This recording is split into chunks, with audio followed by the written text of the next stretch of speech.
घेतले आहेत त्यात प्रगतिशील, शाश्वत, सर्वसमावेशक आणि सुशासन अशा 4 सूत्रांच्या आधारावर महाराष्ट्राचा विकास करायचा आहे। त्या दृष्टीने हे सर्व काम हातामध्ये घेण्यात आलंय। मला सांगताना आनंद वाटतो की आम्ही विधानसभेच्या निवडणुकीत दिलेल्या आश्वासनापैकी शेतकऱ्यांच्या कर्जमाफीचं आश्वासन हे या अर्थसंकल्पात पूर्ण केलेलं आहे आणि 2 लाखापर्यंतची कर्जमाफी ही आम्ही जाहीर केलेली आहे। नियमित कर्ज भरणारे जे आहेत त्यांनाही 50,000 रुपये देण्याचा निर्णय आम्ही केला आहे। या व्यतिरिक्त शेतमालाला जागतिक बाजारपेठ मिळवून देण्याकरता 10 ते 15 पिकांची एकात्मिक मूल्य साखळी तयार करणं असेल, शेतीमध्ये आर्टिफिशियल इंटेलिजन्सचा उपयोग करून जी काही त्या ठिकाणी आपलं लागत मूल्य आहे, उत्पादन खर्च आहे, तो 25% कमी आणायचा आणि उत्पादकता वाढवायची, या दृष्टीने बऱ्याच उपाययोजना या अर्थसंकल्पात आम्ही सांगितलेल्या आहेत। ॲग्रीस्टॅक आणि महाविस्तार हे जे 2 आपले प्लॅटफॉर्म तयार झालेले आहेत, यामुळे एआय अडॉप्शन करता सामान्यातल्या सामान्य शेतकऱ्याला देखील अतिशय सोपं झालंय, कारण त्याला येईल त्या भाषेमध्ये तो प्रश्न विचारू शकेल, त्याला त्याचं उत्तर मिळेल। नुसता फोटो टाकला तरी देखील पिकाची परिस्थिती काय आहे, कीड येण्याची काय संभावना आहे, त्याकरता काय उपाययोजना केली पाहिजे, हे अतिशय प्रिसिशन पद्धतीनं शेतकऱ्याला कळू शकेल। कुठल्याही एक्सपर्टची आवश्यकता शेतकऱ्याला भासणार नाही, अशा पद्धतीनं आपण याची रचना केली आहे। 30 लाख शेतकरी आज त्याचा उपयोग करतायत, तो आपल्याला सर्व शेतकऱ्यांपर्यंत घेऊन जायचा आहे। मुख्यमंत्री सौर कृषी वाहिनीचं काम देखील अतिशय वेगानं चाललंय। जवळपास 4000 मेगावॅट आपण आता त्या ठिकाणी काम पूर्ण केलं आणि याच वर्षी अजून 10,000 मेगावॅट, म्हणजे 13 ते 14,000 मेगावॅट पर्यंत यावर्षी आपण पोहोचू आणि मग आपण सर्व शेतकऱ्यांना दिवसा वीज ही त्या ठिकाणी देऊ शकू।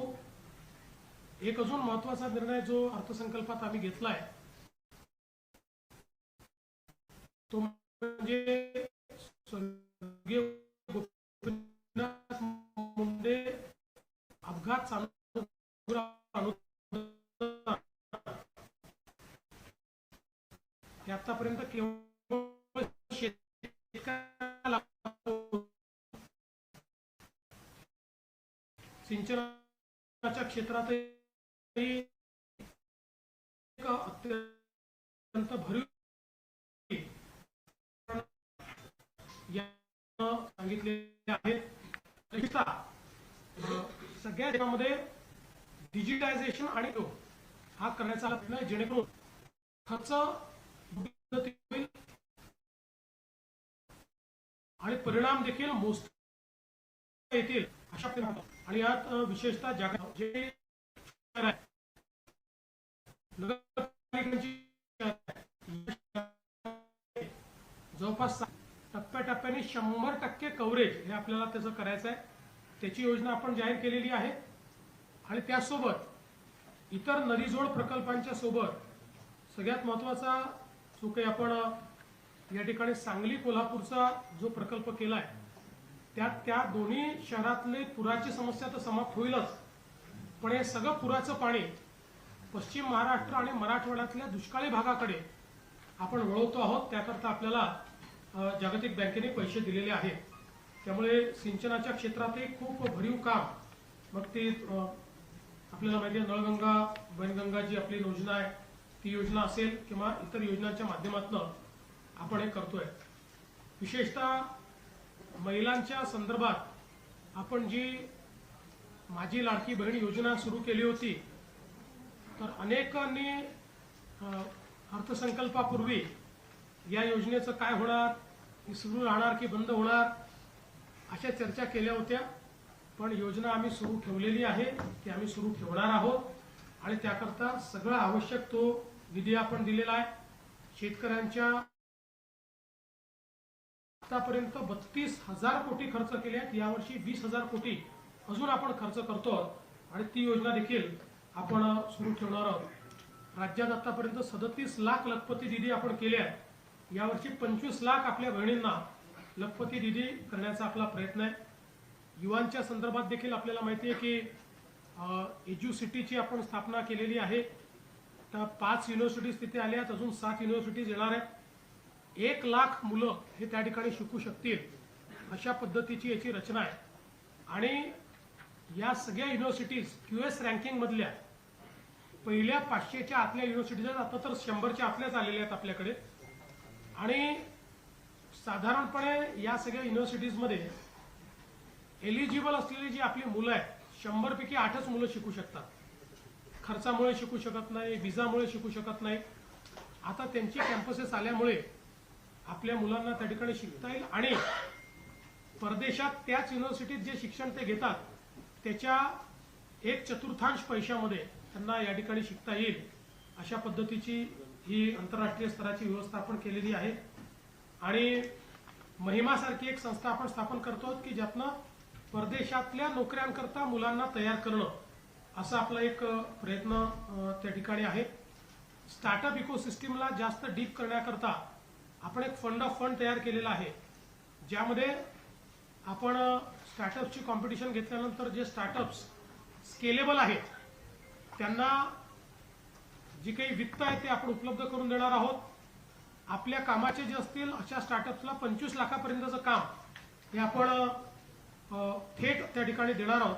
त्यामुळे मला असं वाटतं की युवांकरता एक मोठा त्याचा फायदा होईल. 75,000 अजून नोकऱ्या देण्याचा आपण निर्णय या ठिकाणी घेतलेला आहे. आणि खेळांच्या संदर्भात देखील मिशन लक्षवेध याचा उल्लेख मी केलाय.